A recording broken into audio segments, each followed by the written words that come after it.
justice n'est pas celui de la politique ndax nga ko jàngatee est-ce que comme li journal bi yéenekaay bi nga xamante ne moom mooy tribune bind est-ce que un clash est-il inévitable? waaw c'est-à-dire que à travers une erreur de communication bi nga xam ne peut-être la PM def na ko loolu moo ko indil coow li yëpp peut-être parce que avant moo wax loolu sax nit ñi doon nañ xaar loolu ci moom léegi nag mu jum ba wax ko nag parce que dafa taxaw ne ñoom ñëpp man maay seen kilifa bu ma leen ne def leen li loolu la ñuy def d'une part mooy seen kilifa parce que il est le chef du gouvernement mais xam nga tey récemment boo dégloo face à la presse bi nga xam ne son excellence Bassirou Diomaye Diakhar Faye daf ko def mu nekk la clé de voûte des institutions nekk chef suprême des armées parce que nee na dama taxaw waat que man dinaa respecter yoon waat aussi ni Sénégalais yi dinañ respecter yoon xam nga déjà ñaari waat la waat waatul rek benn waat de moo tax bu ñu naan président dafa war a siéger au conseil supérieur de la magistrature ou non man dama ne bu fekkee c'est au bénéfice du peuple sénégalais na siéger parce que loi dafa am la loi du plus fort il y a une justice parfois mécanisée parce que tey da ngay gis tey quelqu'un boo xamante ni il est faible mu am problème ak borom doole bi dem justice jënd justice bi ñu joxul dëgg borom doole bi perte est-ce que loolu baax na ci au détriment de Sénégalais lambda est-ce que loolu baax na borom doole moo mën a defanteeg moom loolu moo war a ñu teg état parce que état appareil la bu ñu teg pour mu protéger les populations léegi nag souvent à travers la classe politique ici au Sénégal dafa am justice bi souvent damay gis une justice offensive gis parfois une justice défensive maanaam ñi dañuy offensé ñi nekk à la défensive boo ko seetloo à travers des dossiers politico-judiciaires parce que boo xoolee symbole de la justice lan la balance mooy leen mooy lu équilibre mais donc parfois dañuy mettre de la pression ba da ngay sentir que ni sax Sénégalais sax dañuy sentir ni on a mis de la pression sur la justice pour liy am parce que boo xoolee à travers le rapport de CENTIF mais ñaata nit la kii ko inculpé bari na yu bëri ñoo xamante ne tey exemple rapport bi daf leen laal mais ñaar rek lañ ci ciblé boo xoolee ñaar muy Farba Ngom ak Tahirou Sarr ana ñeneen ñi où sont les autres pourquoi ñu dégg si ñaar ñooñu kese rek moo tax parfois justice gars mën nañu gis ni justice bi c'est une justice boo xamante ni d'une part bu nekkee sañ naa ko waxee parce que li ñuy di wax que ne on a une justice sélective d'une part sélective mais boo dégloo le président de la République nee na man je veux créer des DG forts des ministres forts et un premier ministre super fort xam nga affaire bi pouvoir sur pouvoir la war a nekk wala nekk voilà mais warul nekk pouvoir sur subordination voilà maanaam pouvoir sur pouvoir la nekk mais warul nekk pouvoir sur subordination te si vous avez une confiance à Ousmane Diagne ne kii laay dénk sama justice te bokkul la parti Pastef Ousmane Diagne le ministre de l'Intérieur aussi pareil quelqu'un boo xam il a fait 30 ans de carrière 34 ans de justice kooku am na expérience te wax na ne que bu kenn xaar ci man pour ma teg les magistrats pression pour ñu doxal lu ñu loo xam ne waruñu ko doxal je pense que ni il a été franc parce que à travers son discours mais lu mu wax loolu de manière publique est-ce que loolu lay jëfee ci suuf bu ñu gisee ni peut-être que y a une lenteur à travers certains dossiers mën nañ gis ni kon li mu wax d'une part am na cohérence parce que justice naa la xamal benn affaire def na liggéeyu justice warul gaaw waaw mais xool warul gaaw Bilal effectivement sa waaye justice gaañ dafa nekk lu sensible justice dafa nekk lu sensible te non seulement boo xasee ba ciblé nit ki rek non seulement honneur am mu ngi en jeu loolu moo ci gën a dangereux boo xasee ba ciblé nit rek honneur am mu ngi en jeu moom it il va essayer de laver son honneur parce que dañu en justice dañu même si tu as tort sax tu te défends rawatina mu leer na yow boo xoolee tu n'as pas tort ba pare ñu bëgg la jaay doole dugal la ci kaso bi est-ce que loolu baax na bi daal moo tax justice bi foog gars yi xoolaat ko bu baax a baax éviter ce qu'on appelle une manipulation ñu teg pression ci ministre de la justice xam nga pour mu teg pression au procureur teg pression les magistrats loolu c'est pas bon parce que palais de justice la ñuy wax palais de justice ñi nga xam ne dañ fa taxaw yëpp di àtte dañoo taxaw waat bon dañoo taxaw waat te naa la xamal benn affaire de am na dossier yoo xamante ne tey exemple mën nañ ko jaarale foo xam ne jaarul yoon mais benn régime bu aussi da koy tegaat sur la table effectivement Bilal Niang c'est-à-dire que foog gars yi di liggéey de manière objective et responsable aussi mais boo xoolee parfois bu ñu utiliser justice bi def ko benn genre arme de guerre politique nga gis que ni peut-être que man ba ma nekkee opposition du porté woon naa 9 plaintes yoo xam te ne mujjul fenn léegi nag tey man maa nekk au pouvoir je vais manipuler la justice. plainte yooyu yëpp ñu xoolaat plainte yooyu yëpp gars yi jëm ko xoolaat. parce que on entend ki nga xamante ni moom mooy Mamour Diallo gars yi ne nañ ko def mandat d'arrêt indiwaat ko. oui xam nga boo xoolee le PM Ousmane Sonko ba mu nekkee opposition plainte yi mu déposé woon bari na. mais mujjul woon fenn. da yaakaar ne actuellement dañu nekk di ko dabuwaat. du ma ne dañ koy dabuwaat de mais xaw na kaa nduru. te nguur nag waruñu ko jox pour fayantoo. dañ la ko war a jox pour tey exemple askan wi. ñëpp gis seen bopp ci nguur gi parce que bu ñu la xasee ba fal la nga nekk ci nguur gi képp kuy sénégalais ku la votel ak ku la votelul yëpp dañoo war a gis seen bopp ci yow. c'est ce que le président a rappelé hier. parce que loolu autant pour moi barki démb. ci 4 avril. waaw parce que loolu c'est le président de tous les sénégalais. effectivement parce que loolu moom mooy sa mission te mais li ci gën a jaaxal gars yi mooy que Diomaye quelqu'un la boo xam ne gars yi dañoo gis ni il est quelqu'un de un peu effacé quoi. xam nga il est quelqu'un de un peu effacé mu ne d'une part bon yoon la parce que boo xoolee dafa démissionné de son poste de secrétariat du parti Pastef. même boo xoolee keroog la loi interprétative bañ ko ci laajee sax boo xoolee réponse bi mu ci jox bon c'est une réponse boo xamante ne bon xool présidentielle quoi laay wax. peu convaincante. waaw boo xamante ne peut-être que bëgg nañ Sénégalais yëpp buggul kenn mer xam nga buggul parti gauche mer buggul parti droite mer parce que moom ci posture boobu la war a taxawee. ci posture boobu la war a taxawee. le PM aussi ba léegi kenn dégg ko mu wax ci loi interprétative bi. comprendre nga lépp mu ngi xew biir assemblée nationale. À travers benn député bu ñu naan Amadou Ba moo ñëw dugal loi bi nekk un juriste gars yi ñëw voté ko après mu jàll. mais loolu lépp peut-être que c'est des questions yoo xamante ne dañ ko war a gën a teg sur la table affaire bi gën a leer.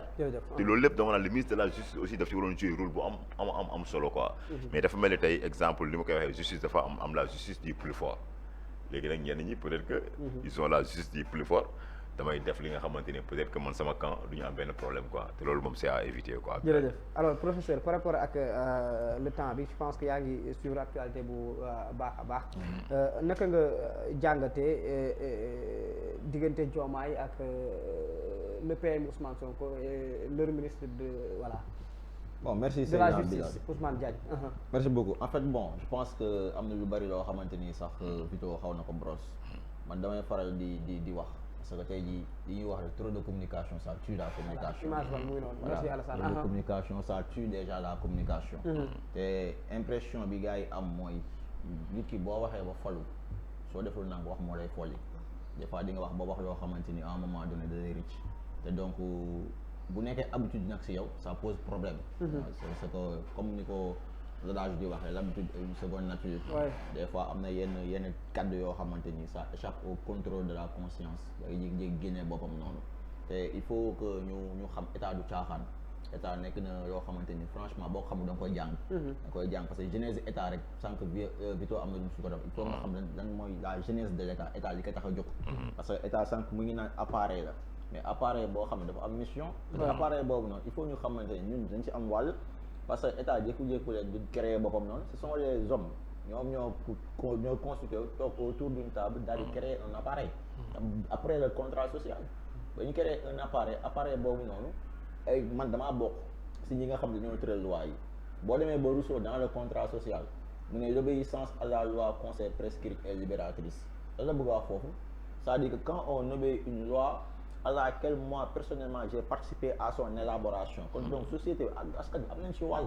donc ñooñu noonu tey dañu war a gis seen bopp si li nga xamante mooy état te ba ñu koy def aussi l'objectif c'était de se sécuriser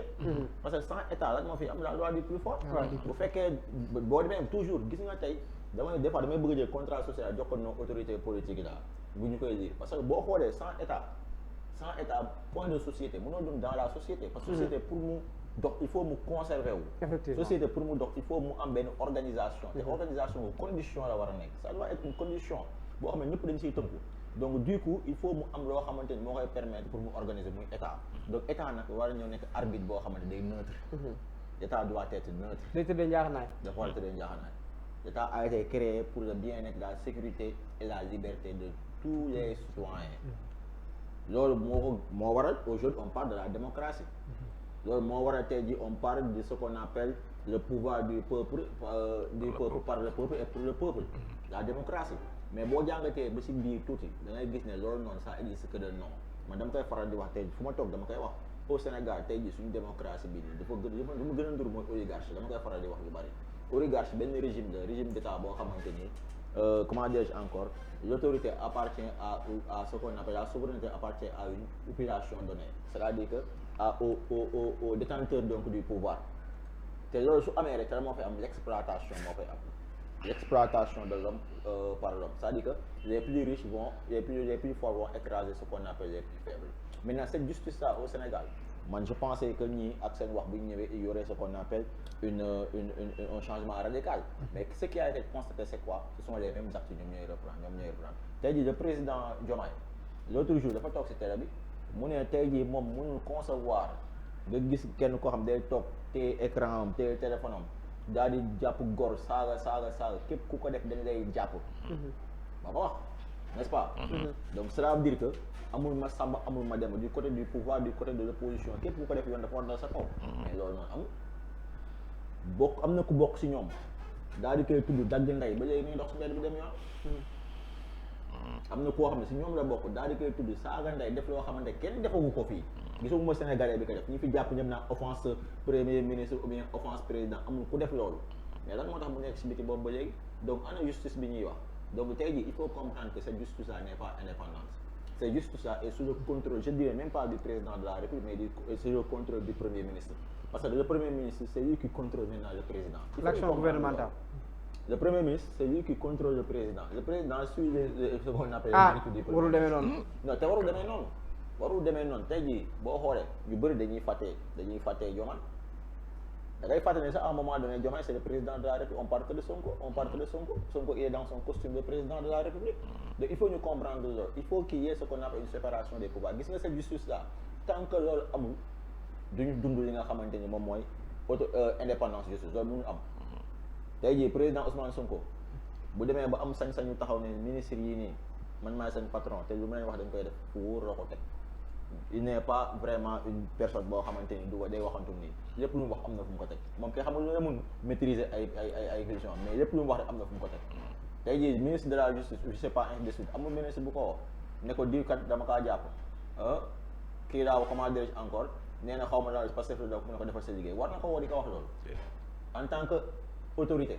en tant que koo xam dañ lay jox la li gën a sensible si li nga xam ne mooy suñu moo nekk si réew muy état muy justice du moins ñu jox la ko nga war a jàpp war a def sa liggéey ngay woo le premier ministre di ko rek ay avion donc cela veut dire que man dama jàpp ne kooku matut tey jii bu doon dëkk la boo xamante ne yoon nañuy dawal kooku jour boo nañ ko war a démettre de ses fonctions il faut savoir des fois prendre ses responsabilités mais nag bon puisque aujourd'hui nous ce que nous constatons mooy même le président de la République ne prend pas ses responsabilités si les ministres ne le font pas donc loolu aussi je pense que war ñu jaaxal quoi dëgg ko yàlla jërëjëf professeur c'est intéressant alors Pa Assane par rapport ak le tandem Diomaye Sonko ak le ministre Ousmane Diagne nag nga ko gisee est-ce que da nga jàpp comme li ki nga xamante ne moom le professeur wax que ne justice bi dañu war a am une indépendance bi nga xamante ne comme ni ko le ministre Ousmane Diagne waxee. bon Bilal loolu ça faisait partie des sujets phares. yoo xamante ne le régime actuel moom lañ campagne ndax boo xoolee ñoom lu leen gën a dugal ci le monde politique wala ci le terrain politique lu leen gën a favoriser c'est l'injustice yoo xamante ne il disait que ñoom moom lañ doon subir. te Sénégalais bëggul injustice te bu ñuy campagne tamit. Ils ont appelé à à l'indépendance des pouvoirs, à la séparation des pouvoirs. Donc, arrivé au gouvernement, ñoom la première chose yu ñu war a njëkk a def sax mooy wane carrément au peuple sénégalais que lu ñu diggoon def nañ ko. ci lan nous avons la séparation des pouvoirs justice mu def liggéeyam exécutif mu def liggéeyam législatif mu def liggéeyam mais li ñu constaté. constat général boo xam ne moom la ñëpp def c'est-à-dire boo xoolee l'exécutif mooy contrôler le judiciaire bi instant yi c'est l'exécutif qui contrôle le pouvoir le pouvoir législatif donc ba léegi gisaguñu séparation des pouvoirs ndax boo xoolee boo demee législatif bi on parle des députés du Pastef or on devrait même pas génne di wax naan les députés du Pastef parce que nekkul Pastef moo leen fal. Ce sont les peuples sénégalais moo leen fal. Donc nous devons entendre les députés du peuple, les députés de gox bii nii gox bii mais pas les députés de Pastef. nga dem judiciaire on entend le premier ministre qui dit que moom mooy yilif ay ministres am. c'est vrai moo yilif ay ministres am mais ku ci nekk da nga am une part de responsabilité boo xamante ne ça t'est propre boo xamante ne yow yaa ko war a jël sa bopp. tey tey yow yaa ngi fii toog yaa ngi def sa liggéey mais c'est pas le directeur Maguette qui va te dire comment faire ton travail. yow yaa xam nga ni ngay defee sa travail. Ça c'est vrai. bien vrai que ni c'est directeur moo la yilif. Effectivement, mais du moom moo lay wax vrai. yow li ngay liggéey. noonu la structure bi war a doxee. yow yaa yilif nit ki mais c'est pas à toi de lui dire comment travailler wala comment faire son travail parce que moom bu ñu koy choisir pour le poste du ministre de. parce que dañu jàpp ne foofu am na fa ay compétences. mais parce que moom moo xam justice am na fa expérience. am na fa ay compétences. ku yëngu ci wàllu justice plus de 30 ans. kon kooku amul leen loo xamante ne yow war nga ko mën a jàngal ci justice te boo xoolee nga xool ñëpp bàyyi ñëpp jàpp fal ko moom c'est parce que moom daf la doy donc c'est à toi nga bàyyi ko moom mu def liggéeyam comme ni mu ko waree donc moom taxaw na le ministre taxaw na assemblée il a tenu des propos tous les Sénégalais attendent que moom mu respecte ces propos là mooy mu jël son indépendance totale lu ko mooy mu démissionné ci postam parce que bu ko kenn noot on a appelé à la séparation des pouvoirs nañ appliquer loolu noonu législative bi surtout législative nous constatons que législative depuis l'indépendance du Sénégal amul benn législative boo xamante ne dafa am indépendance am tout ñun ñëpp il parle de député parti bi député parti bi député parti bële na te c'est quelque chose boo xamante ne c'est déplorable boo xamante ne dañoo war a dem ci changement boobu noonu dañoo war a génn ci loolu noonu parce que nekkatuñu war na man j'ai honte su ma gisee benn député bu taxaw naan man député Pastef laa wala député parti bi laa wala député parti bi laa loolu benn honte la boo xamante ne ñoom ci boppam ñoom war nañu ruus taxaw ci kanamu sénégalais yi di wax loolu noonu parce que ñëpp xam nañ ñoom ils sont là pour le peuple et rien que pour le peuple ñoom dañ fa nekkal askan bi pour lépp loo xamante ne ay jafe-jafe la askan bi yu koy jànkonte ñu dem teg ko sur la table pour mu mun a yegg ci ñoom ñooy benn maanaam comme na laa koy expliquer sax benn relais boo xamante ne ñoom ñooy faire passer l'information de la population. chaîne la war a nekk. waaw benn chaîne la ñoom ñooy relais boo xamante ne ñooy faire passer ñoom ñoo war a xool tous les problèmes tous les maux que rencontre la population ñu jël ko ñu présenter ko Assemblée nationale à ce que le président ou le gouvernement mu jot ci pour ñu mun a changer loolu noonu. donc ñoom war ñu nekk Assemblée nationale pour à ce que nekk député du parti. le ministre tamit ñu war a faa nekk pour nekk le ministre du parti mais le ministre de la justice et rien que pour la justice mu doxal justice. parce que justice c'est pour maanaam justice dafa nekk ci pays pour l'égalité. ñëpp ñu tolloo mais ku nekk nga am sa ak sa yelleef boo xamante ne moom nga am ci dëkk donc justice bi nañ ko bàyyi mu def liggéeyam législative def liggéeyam exécutif def liggéeyam après Seydina Bilal foofu nga baal parce que sànq dama ko dégg muy wax député yi gis nga uude nu mu la gisee rek la ëwalee c'est vrai tey jii tu parles de député jël les problèmes de la société yóbbu ko au niveau de l'Assemblée mais boo yóbbu loolu il faut nga xam les problèmes de la société te loolu je pense que choix voté si am gis nga Sénégal fii comme may faral di wax au lieu que nga am yow sa propre autonomie choisir am benn candidat dem voté ko mais non dañuy suivre di voté rek ni voté ko y a des députés yoo xamante ni gox bi nga xamante dëkkuñu fa xamuñu fi ñu dëkk kenn bi xamuñu fa xew donc kooku noonu foot bi tey jii ils ont été tout simplement délégués voilà exactement da ngay joxañ kii mouton de Panurge c'est pas joxañal nga joxañ ko dem 5 de suite mais ki nga xamante ni xamoo fu mu dëkk gisoo xamoo foo koy fekk kooku nan nga koy waxee les problèmes de la cité kooku soo ko waxul les problèmes de la cité bu demee assemblée leneen dafay def mais du yóbbu problème askan bi day nekk di tàccu rek wala muy ambiguïté c'est intéressant muy la am solo Préti on termine par toi naka nga gisee lu mel waaw Pa Assane de sandir naa ne moo la waxaaleel de tuuti loolu laa la gën loolu gën a sa Pa Assane waxaale loolu la c'est vrai yàlla baax na Préti presque je voulais parler mooy séparation pouvoir yi à l'école dañu doon jàngal les trois pouvoirs judiciaire exécutif et législatif léegi on se pose la question est-ce que sax loolu am na léegi xale bi ñu koy jàngal sax bu fekkee day suivre télé est-ce que dinañ ne loolu est-ce que am na il va se poser des questions alors que pouvoir exécutif mooy gérer lépp te loolu problème la boo xam ne bu rëy la boo xam ne dañ ko war a xoolaat loolu doon en plus je voulais dire mooy problème député yi ñuy wax nii avant sa papa dañ doon ñaar wala sa yaay yàlla nga nekk député parce que intégrité bi nekkoon ci député oui kii biñ ci am quoi aura bi ngay am voilà le respect mais léegi député yi genre doo bëgg ñaanal sa doom nekk député parce que bu demee xuloo dafay def kees. bu di micro. yàq nañu vraiment en fait. image député yi loolu. c'est vraiment intéressant Vito mu mel ni kii poñ yi nga xamante ne moom la ñu amoon ci suñu première partie jeex na dañu dem pause publicité dellu siwaat pour suñu